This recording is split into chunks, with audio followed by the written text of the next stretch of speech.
Okay, ladies and gentlemen, as it is the noon hour here on the 6th of December, we are going to go ahead and get started. I do want to go ahead and, oops, sorry about that. All right, now that I got that figured out. Okay, so again, thank you very much for joining us this morning. It is 6th of December, 2024. My name is Charles Smith. I'm the Education Services Officer for the Arizona Army National Guard. As it is noon, we will go ahead and begin this. If you are catching this live, thank you for being here. If you're catching the recording of this later, we missed you. Otherwise, thank you very much for being here also. The intent of this briefing is to talk a little bit about the different educational benefits that are available to members of the Arizona Army National Guard, along with their families, their spouses, dependents.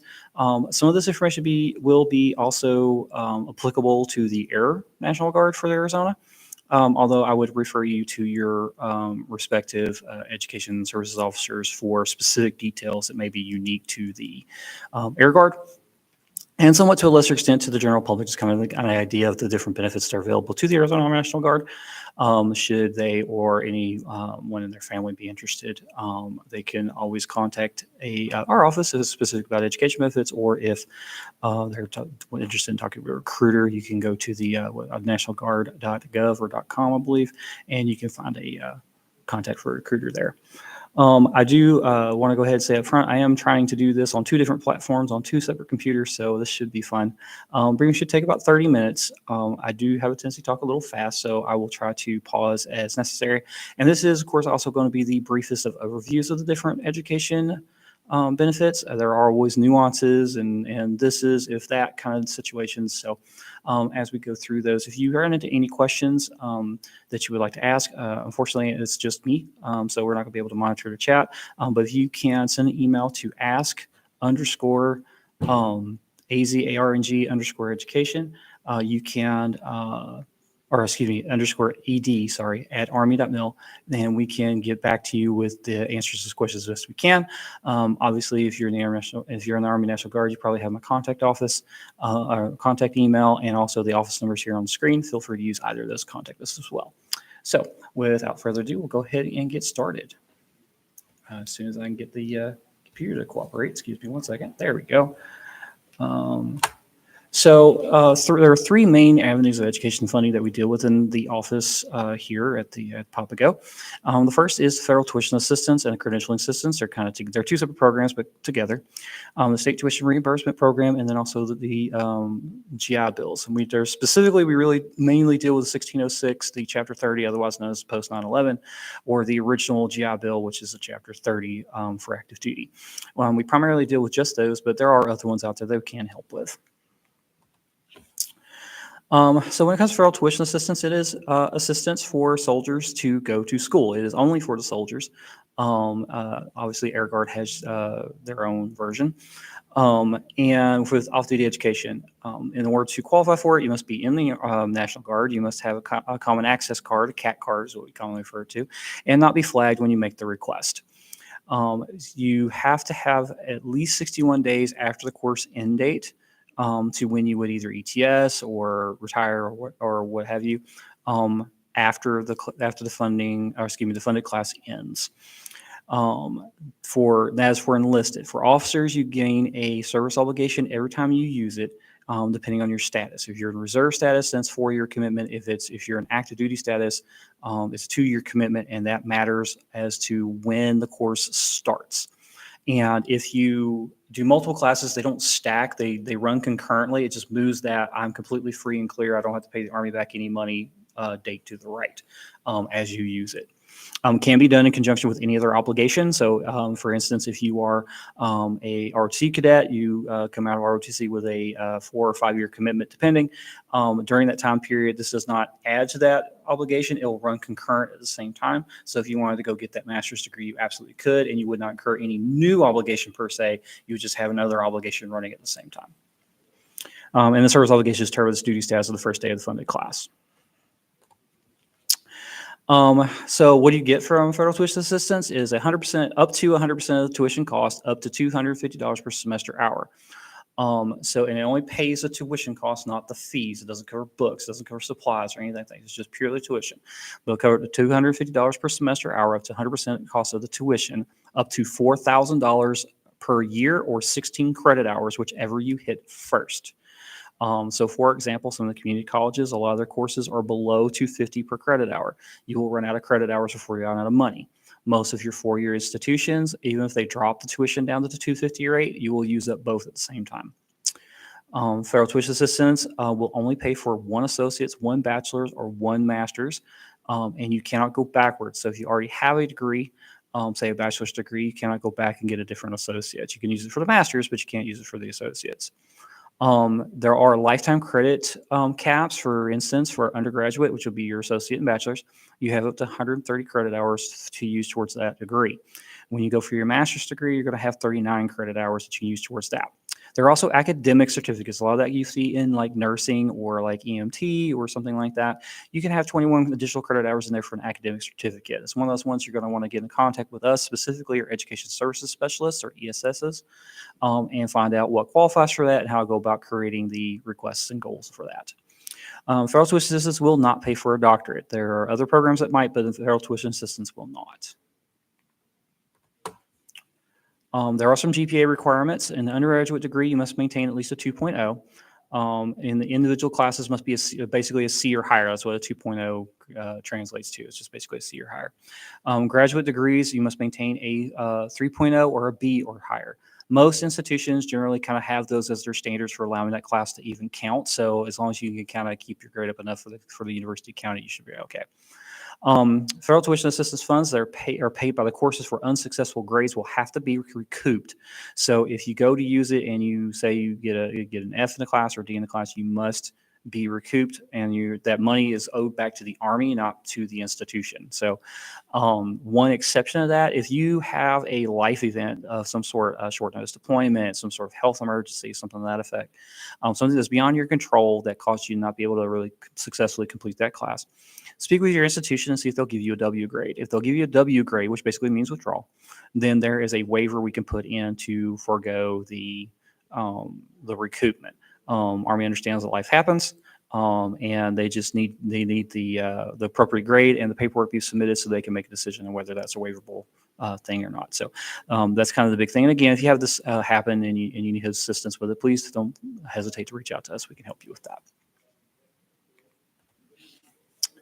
As of 1 October of this year, all service members that have not used Army Ignited previously, meaning you haven't created a goal, you haven't created a tuition assistance request, and more specifically that tuition assistance request, you are required to take the Army Ignited 101 training. Basically it consists of either viewing a slideshow or most of the time I give people the link to the YouTube video that the Army National Guard Education Branch put out. It's about a 15-minute video. You just basically watch it. It talks about the program, some of the basic functions and things and tasks that you would need to do about creating a goal and creating a request and all that kind of good stuff. It's about 15 minutes. Then once you're done, you go back into Army Ignite and you send us a message through the message center inside the program to tell us, hey, I completed the training. Once we get that, we add that to your counseling record, and you're good to go at that point to go follow the rest of the steps. But anyone who has not used Army Ignited prior to 1 October of this year is required to do this training. How you use FTA is basically your account. If you're in the Army National Guard, your account is created by EPSA. So once you're gained and everything's in there in your EPSA, it should automatically create your account. You'll need a CAC-enabled computer. It could be a home computer with a CAC reader, or it can be a work computer. Doesn't matter. You'll want to log in and make sure your profile's set up and everything prior to enrolling in school.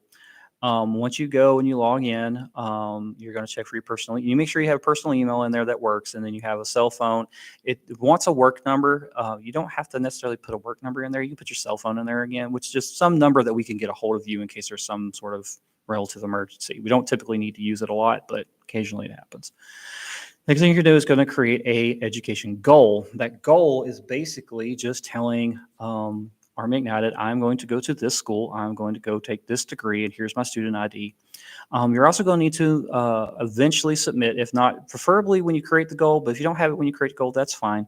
But eventually you're going to need to give us what's called an evaluated degree plan. And what it is a listing of all the classes that are required for that particular degree, broken down, specialized to you. So with your name, it should count for any transfer credit that the university is going to take, i.e. if they're going to take anything off your JST, if you have any testing, any previous college, any of that should be counted for on there. If it's not counted for right away, that's okay. You can always send us an updated one.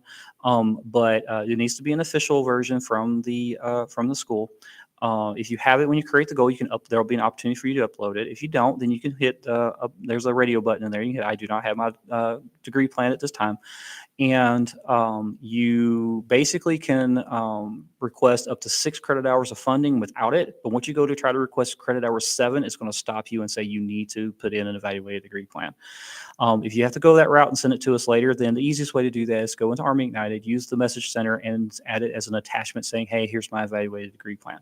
We'll add it to your goal, evaluate it, and once it's evaluated and approved, then you'll be good to goal completion. Okay.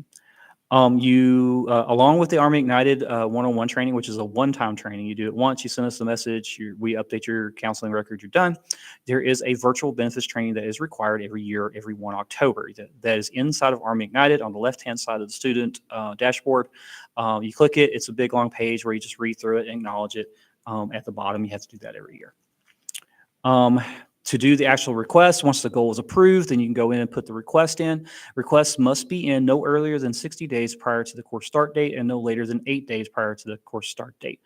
I'm going to tell you that if at all possible, please have them in around 2 weeks prior to the start date, because we do run into problems sometimes. Sometimes there's issues with getting the request created in the first place.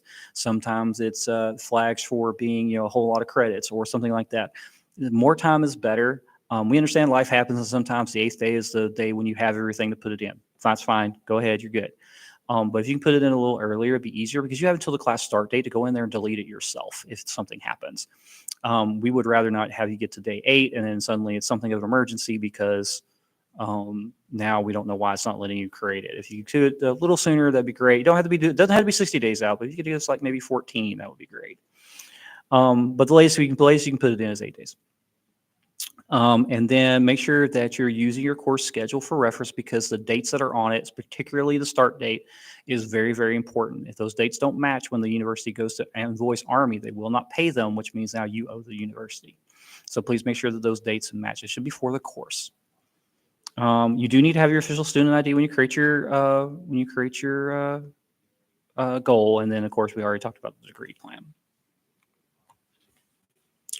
It's a real quick summary of it. Again, it's an in-service benefit. That's one thing about it. It will go away when you ETS. So that's why they need the 61 days before you get out for the request to be done.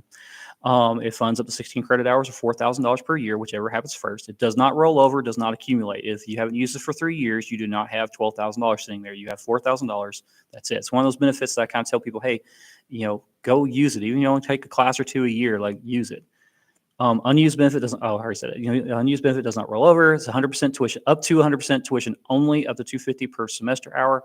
You can use the Chapter 1606 GI Bill with it. We'll talk a little bit more about that when we talk about GI Bills here in a second. Insofar as service obligations were enlisted, you just have to, the course just has to end 61 days prior to your ETS, or it will not let you even create it. Officers and warrant officers get a ATSO with it, 4-year, 2-year, 4-year, depending on whether you're on active or reserve status. 1 degree per level plus academic certificates. It stops at a master's. Lifetime credits, you have 130 credits to get your undergraduate, 39 credits to get your graduate, and then 21 credit hours to use towards an academic certificate. And of course, you use Army Ignited to do all of this, and it's a service member benefit only. Now, kind of parallel to that is the credentialing assistance. Credentialing assistance is financial assistance to help pay for a credential or license that the Army has identified and approved to be funded. You can find that at www.cool.osd.mil/Army. If you find it there, that means Army will pay for it. At that point, it's about finding a approved vendor to do that for you. In order to qualify, you must be active in the Army National Guard. When we mean active, we mean just in active drilling status. You don't have to actually be on active duty. You just have to be in the Guard and not in the Ready Reserve or anything like that. You have to have a common access card. It can't be flagged at the time of the request. Service requirements, basically there is no obligation currently for using credentialing assistance other than having to make sure that all the training and you get your certificate or whatever 31 days prior to your ETS date. There is no current ATSO or ATSO for anyone, to include officers. It's just you have to have it completed 31 days before you leave. There's also currently no limit to the number of credentials that the soldier may complete. We say currently with some of these things because that is, as of right now, there are supposedly changes coming. We don't know if any of them are official yet, so we're not, we actually haven't even given a list of them, to be honest. So just kind of out there, if anything, these are things that we're kind of prepping everybody for. It is also the same as FTA, an in-service benefit only. It cannot be transferred, obviously, to your dependents. So it's up to $4,000 a year you can use this. It is the same $4,000 that federal tuition assistance comes out of. So we have a lot of soldiers, what they'll do is they'll use about $2,000 to get like classes and things towards the degrees, and they'll use the other $2,000 to go get some certificates and stuff. And especially if you're not in a particular hurry, that's actually a really good way to do it because then you kind of maximize both. However, CA does pay for the classroom, does pay for whether it's in classroom, hands-on, or online. It'll pay for manuals, study guides, textbooks, and it'll pay for fees. Those can be broken out into 3 different requests. A lot of vendors are getting smart and kind of including everything in one cost, which is really, actually, in my opinion, kind of helpful. Again, it does not roll over, does not accumulate. It does reset every 1 October with the FTA money. Credentialing exam license does not need to be MOS related. So if you're an 11 Bravo, you don't have to go get, certificates. It's not like gunsmithing is the only thing available to you. You can go get project management, you can go get IT certs, whatever it is you need to go get. They're not tied to your MOS. Training exam program license must be listed on COOL. They have to be listed on COOL as a available credential, first off, and then it has to be through an approved program. There is a list of approved vendors on the Army COOL website. It's an Excel sheet. You just kind of open it, and the first tab that opens will have all the approved vendors. You just look for your vendor on there. If you have any issues finding an approved vendor, feel free to contact our office, and we'll see if we can find one here either in Arizona or one online for you. Also on the Credentialing Assistance website is a processing guide. There's 2 of them. One talks about the program and how to navigate within Army Ignited to do it. And it also has the steps to creating the goal, which you would do just like you would for FTA. And then there's another one that talks about how you go make the actual request, because it's similar to how you do it for FTA, but it is a little different. And they're actually pretty well put together, little processing guides with pictures. Now, the one big difference for CA for FTA is that it's not all the approvals and things that we would normally do for FTA, we don't do for CA. Credentialing goes to Army Access, and they do it for everybody. They do it for active, reserve, guard, and so that's why, like when we talk about timelines here in a minute, that's why theirs is a little wider. But it goes to them. They do have a virtual counseling cell that can help you with, which ones do you want? How do you go about it if you run into issues? We can help some, but a lot of times we're going to end up referring you to that virtual cell just because they have more ability to actually do things and move stuff around. Again, with credentialing assistance, it's not really required to do the Army Ignited 101. However, I highly encourage it because it's a lot of the same motions and movements and button clicks. So if you've never used Army Ignited before, I would again highly encourage you to do the Army 101. Even if all you want to do is a credential, I would highly recommend you go ahead and do it. Plus, eventually, this will probably be a requirement for CA as well. To get started with it, you'll go to Army COOL, find the certificates you're looking for, download the processing guides. There are a couple PDFs, not terribly crazy. You will go into Army Ignited, and you will need to apply. You need to create the goal first, and then you need to apply for the training between 60 and 45 days prior to when it starts. So you'll notice that, again, that's a wider, earlier timeline. That's because, again, they deal with everybody, so they need time to actually get through the request and process it. Again, you have to have the training end at least 31 days before your ETS. The processing guide will walk you through how to create the goal and the request, and that comes, again, from the Army COOL website. Again, it's managed by the virtual cell. Easiest way to get a hold of them, there is a button on Army COOL to send information directly to a virtual counselor. To be honest, though, a lot of times they answer Army Ignited messages faster. So as long as when you go in and create the message, you use the category or either the recipient or category of credentialing assistance, it'll go to them. And I have not heard of it taking longer than 48 hours to get back to somebody. I've not heard of it. Maybe it's happened, but I've not heard of it. And again, a brief summary. Again, it's funny for any training, credentials, or exams that are listed on the Army Cool. It does not have to be MOS related. It is in-service benefit for a soldier only. Again, can't be transferred. Flags will suspend the ability to use it, but not if you're not flagged at the time you make the request, you're fine. It'll be the next one you're worried about. Limit to $4,000 per year against the same money that FTA uses. So keep that in mind. Does not roll over. Does not stack. Programs have to be completed at least 31 days prior to ETS. And then the Army Cool website will list approved programs. But again, if you're having trouble finding one, get a hold of us. We'll give you a hand. And again, there's no limit to the number of credentials that you may complete, and no service obligation created while you use it. So state tuition reimbursement is a state program that's put together by the Arizona State Legislature. It is a reimbursement program. So you pay first, and then you get paid back on the back end. This program is eligible for spouses and dependents of the Arizona Army National Guard and the Air Guard, and for actually now Department of Emergency and Military Affairs state employees may now use this. It is you can, so for soldiers or airmen, you can transfer unused portions of the benefit to your spouse and dependents, and it actually doesn't require an action to actually do that. They're just able to use it. They must be listed in DEERS. Even with the Air Guard, we can look that up, and we do. And so they have to be listed in DEERS. It is an in-service benefit. It will go away when you leave. How to qualify? You must be actually serving in the either the Army National Guard, the Air National Guard, or as a state employee of DEMA. You cannot be flagged at the time you make the request. You must complete your initial training. And you must attend at least 90% of your drills. For the Air Guard, we have to kind of request, hey, does this person still attending drill? For the Army National Guard, we do see it, we do check it. So we have the ability to do that. And you must attend your annual training. And then where you want to go must come from an approved source. The DoDMOU.com/TA Decide is a good website to go look. But realistically, the approved source can be broken down this way. If you can find it in Army Ignited, if you can find it on the VA's, the Department of Veteran Affairs GI Bill comparison tool, or if you can find it on the state board list of X. So nursing is a good example. The Arizona State Board of Nursing has a long laundry list of vendors that they accept their training. Then some of those vendors are not in Army Ignited, and they are not on the VA's website. So, but they are on the state board's list. And the idea being, if it's good enough for the state, then it's good enough for the state money. So if it's in any one of those three places, then we can do that. We sometimes have to get a little creative. We've had to do that with some of the pilot certificate things that are in there, where we have a valid certificate in Army Cool, but there's not a Army Ignited approved source for that. But we found a VA vendor in the Valley that does it, and so we send them there, and we can use STR for it because it came from an approved source.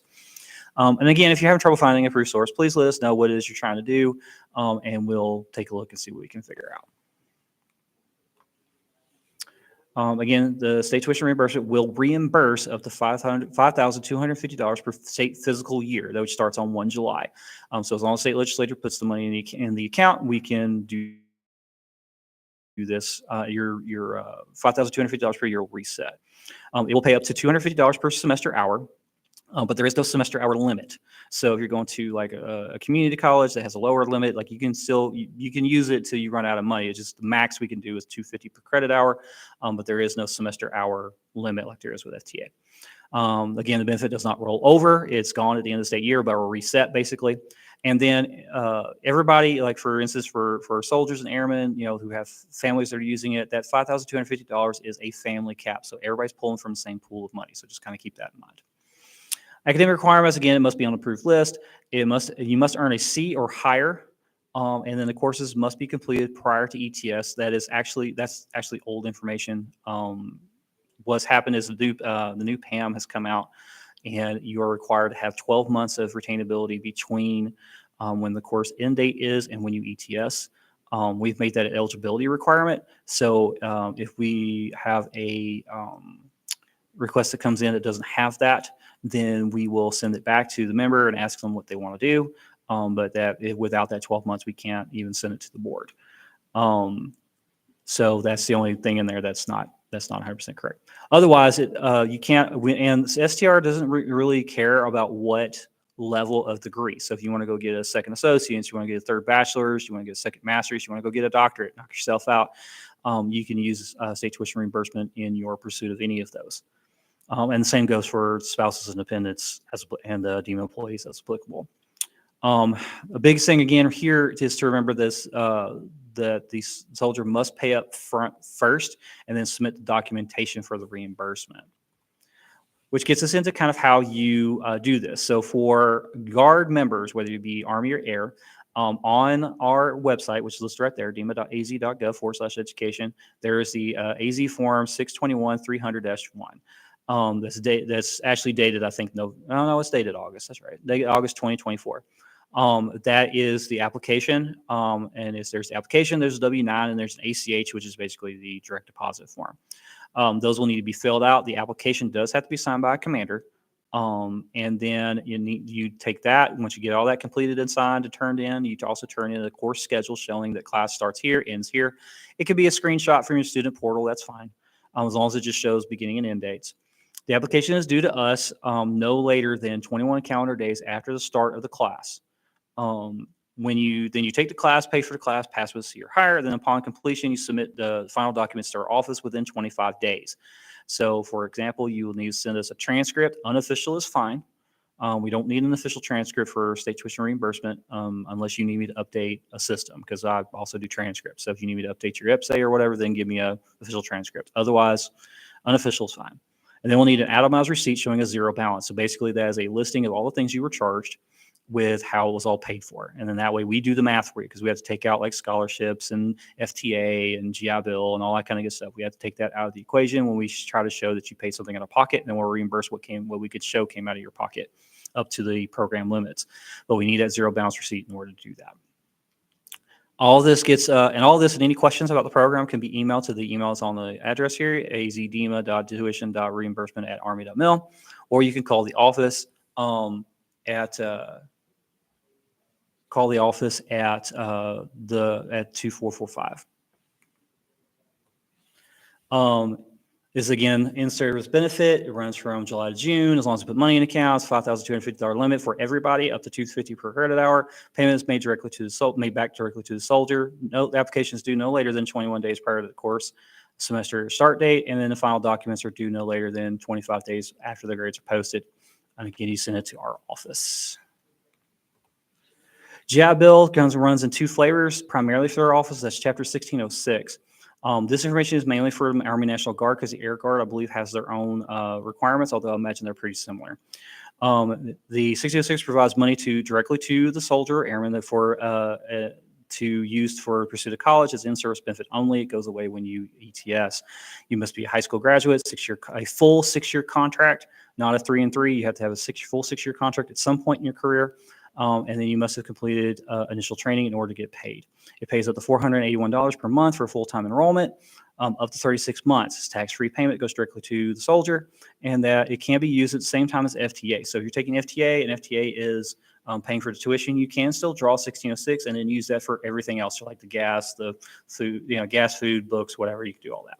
It is managed by the VA, but 1606, we actually make a recommendation in order to turn it on for a soldier to use. In order to do that, you contact us. We verify documents and send a recommendation up to NGB. They go ahead and approve it, and then it goes straight into the VA. Then you'll go to the VA website, va.gov, and you will submit for a certificate of eligibility. That takes about 30 days to turn. Once you get that, you'll take it to your institution and give it to their VA certifying official, who will certify you against your schedule. And again, these get paid directly to you. The VA manages it. Once we do the recommendation, it's mostly the VA you're going to deal with, unless you run into issues where they're saying you aren't eligible. Again, it's in-service benefit. You require a 6-year contract, high school graduation, and initial training. But this cannot be transferred. It's up to $481 per month. That's if you're considered a full-time student by the VA. If you're not considered a full-time student, it will be less.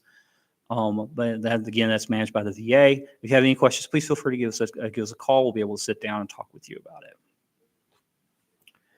The kickers are basically they work the exact same way as the 1606s. They're just additional money. You have to be eligible for 1606 in the first place, 6-year contract, graduate high school, everything else. And it basically just adds whatever the kicker money is to it for that. Most like FY24 contracts were $350, so it adds to that. So you're sitting at like right at $800. We also process the recommendations for those. So if you have any questions about it, please get a hold of our office. Post 9/11 GI Bill Chapter 33 is a separate GI Bill from the 1606 or the Chapter 30 active duty one, and is based on qualifying active duty service on or after September 11, 2001. And to break down this slide instead of going through each one of these, basically what it is that anything that is Title 10 orders, i.e. deployment or Title 10 AGR, should count. Title 32 AGR will always count as well. However, anything else Title 32 becomes depends. What were you doing? Where were you doing it? When were you doing it? And ultimately, who paid for it? So the Title 32 orders is where we kind of get where, we would need to see the orders in order to tell you whether they should be counting or not. Or if you were on active duty for 30 continuous days and you were separated directly with a disability or injury that you suffered while on active duty, or if you have a Purple Heart, any one of those things will also grant you access to post 9/11. Active duty time that does not count as anything that is not a service-connected disability or injury. Title 32 ADOSs. There is time periods where, like for instance, you have ROTC scholarship. There's an exclusionary period of 4 years where any time during that time period doesn't count towards your post 9/11, although you can count time after that, or if you had time before that, that still counts. At 24 months of qualifying active duty, then your basic training and IEDT counts. And then the more qualifying time you have, the higher the benefit, as demonstrated here. The post 9/11 pays for basically three things. It pays for tuition and fees, which goes directly to the school. It pays for books and a supply stipend that goes to you, and then housing allowance if you're authorized it. But again, it depends on your amount of qualifying active duty.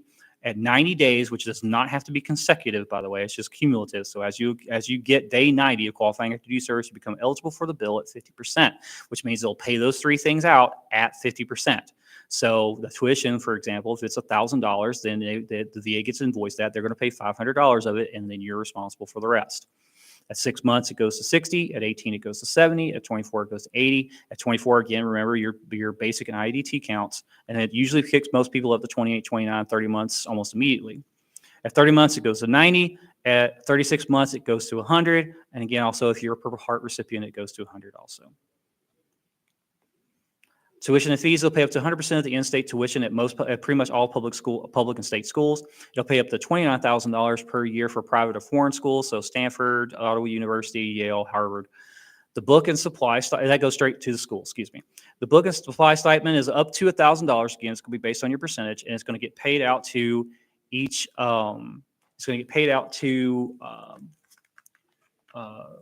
each quarter, depending on the percentage, and it's paid directly to the soldier. The monthly housing allowance depends on whether you are on active status or not. If you are not on active status, you're either M-Day or you're ETS or retired, then you will get the BAH for the zip code that you are attending at the E5 with dependent rate, as long as you're taking at least one class on ground. If you are taking only online classes, you authorize up to $1,177. Or foreign institutions would be $2,355. And again, those will all pay out at a percentage if you are at a percentage. If soldiers are receiving BAH due to military status, you cannot get it at the same time. All benefits pay out at the payment tier.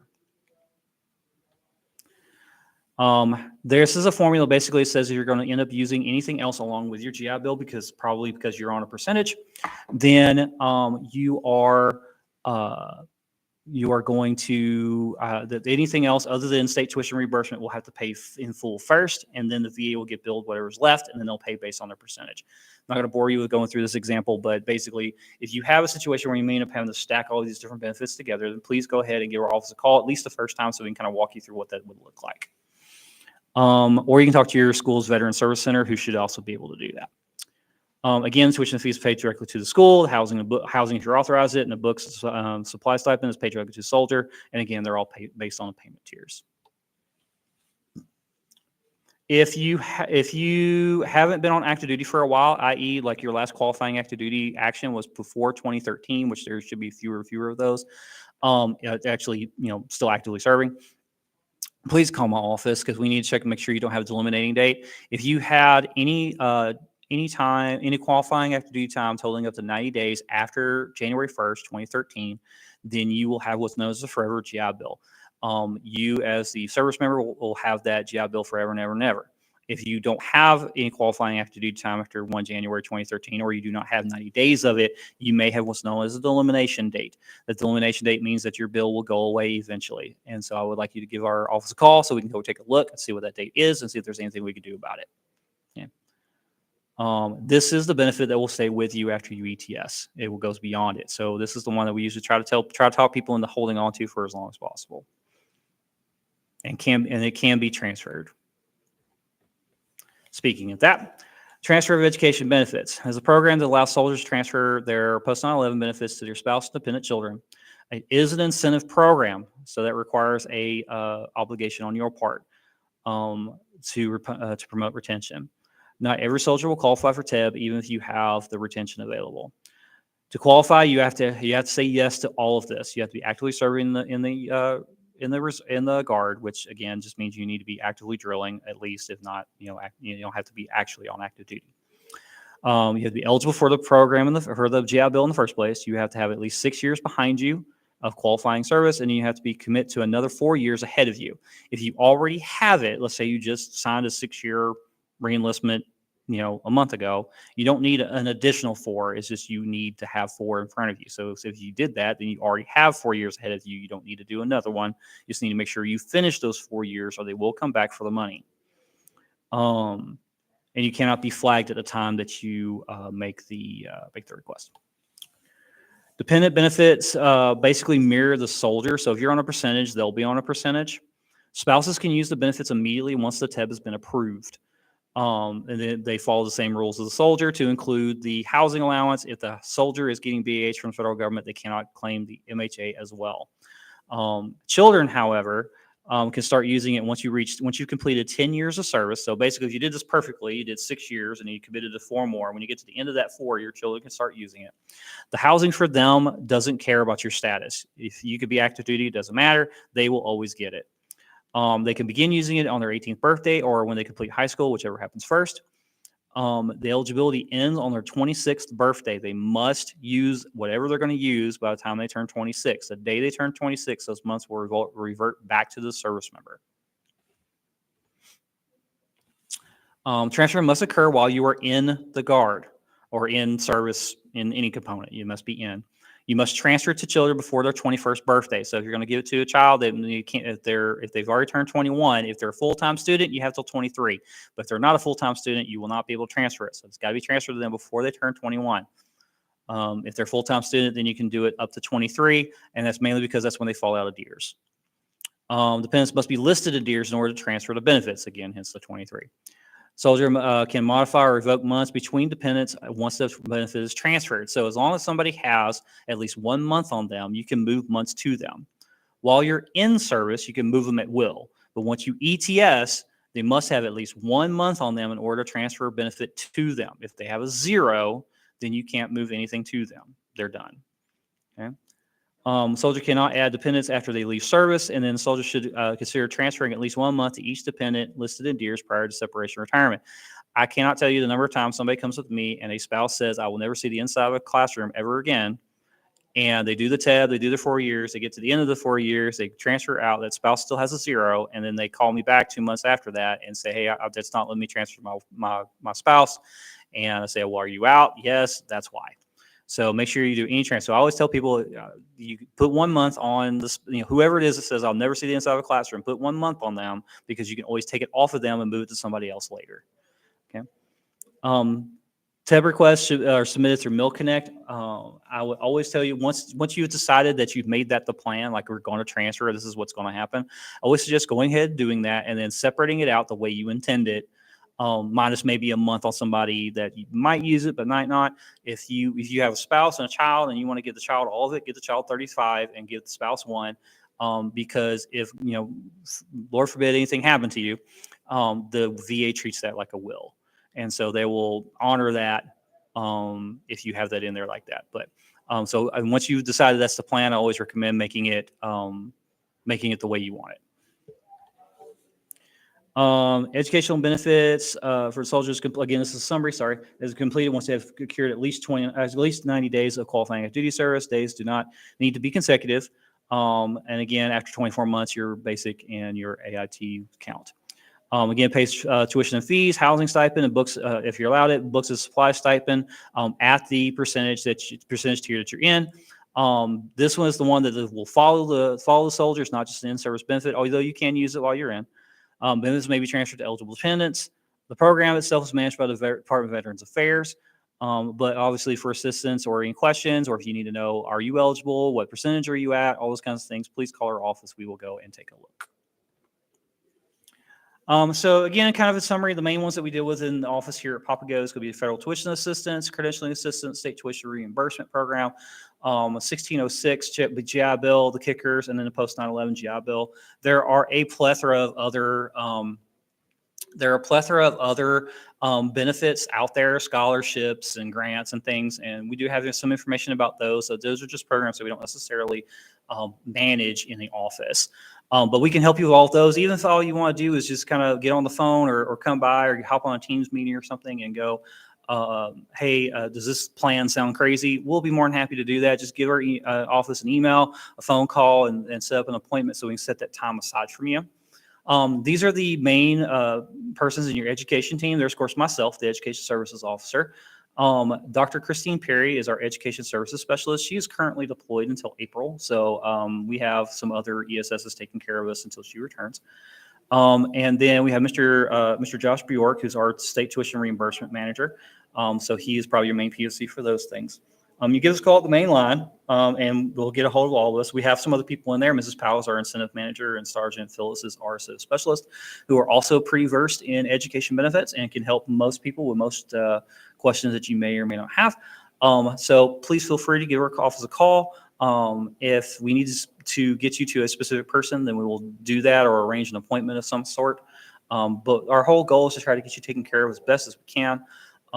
As quickly as possible. We are kind of a actually right now we're a 4-person operation, so it might take us a second. But please feel free to send us whatever questions you may have, and we'll answer them as quickly as possible. And actually, I believe that is it. I appreciate you for being here. Especially the YouTube stream is a bit of a experiment for us. And I do apologize for not being able to monitor chat, take questions. Hopefully in the future, when we do this again, we'll be able to do that. But other than that, again, I do thank you for being here today. And if you have any questions about educational benefits that are available to the Arizona Army National Guard, please give us a call and an email. Thank you much.